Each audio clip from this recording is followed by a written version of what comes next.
Рivayetler boyunca yurt iyesinin vazifaları şundan da көп. Bu tanışlıkını saqlау bela qazalar turunda oldan kesətü.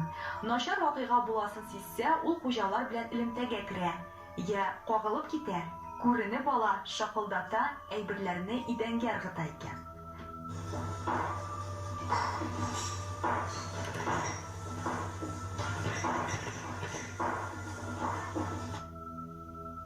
Yurt иясе рәхмәтле хуҗаларны гына саклый. Аның белән яхшы мәхәлләмәдә буласыгыз килсә, сый әзерләргә кирәк. Өй иясенә мин һәр вакыт айның соңгы көнендә сый куям. Ул инде төрле җирдә төрлечә. Менә бүген сыйны ничек итеп эшләгәнне күрсәтим әле. Өй иясе, сиңа сый куям. Ризык булсын сиңа минем сыям. Өйне яманнан, хәвеф-хәтәрдән, янгыннан барлардан сакла дип әйтә. Өй иясе ул тәмле тынлы әйберләрдә ярата. Кай вакыт печенье куям, кай вакыт менә шулай конфетлар куям, кайсын берсен ачып та куям мин аны. Йорт иясе белән дустана мөнәсәбәттә булу өчен православие халкы урман күчтәнәче дә әзерли. Бу гадәттә гөмбә, күркә, алма, чәчәк була. Бу бүләкне Покрау көннәрендә, ягъни 14 октябрьдә алып кайтырга кирәк. Бүләк ел саен яңартыла икән. Өй иясе күчтәнәч биргәнне бик ярата. Үзенең ярдәменнән ташламый. Менә бер генә мисал китерим әле. Бер вакытны бәрәңге читтә тотып ятам, су бетте.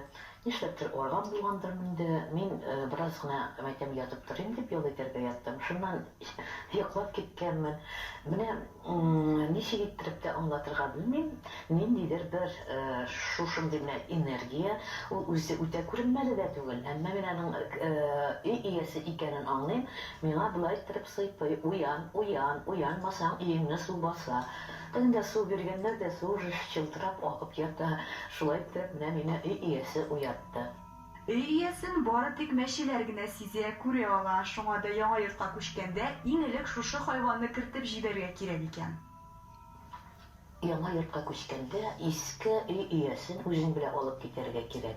Әгәр дә ул калдырып китсәң, ягъни үпкәле аша хуҗаларга яки хуҗабикәләргә зыян килүе мөмкин. Шуңа күрә күченгәндә өй иясе әйдә минем белән бергә, бар нәрсәм сиңа, хуҗалыкны сиңа тапшырам, син сакла дип аны үзең белән ияртеп алырга кирәк. Кайбер очракларда кеше күчеп киткән фатирга үзләренең өй иясен алып килгән яңа хуҗалар да була. Шул очракта өй ияләре бер-берсе белән тыныша алмыйлар. Шунда ишекләр шакы-шакы килә, тәрәзәләр ачылып ябыла, анда теге янып торган газлар менә шул очракларда була. Ул вакытта дуслаштырыр өчен икесенә дә эндәшергә кирәк.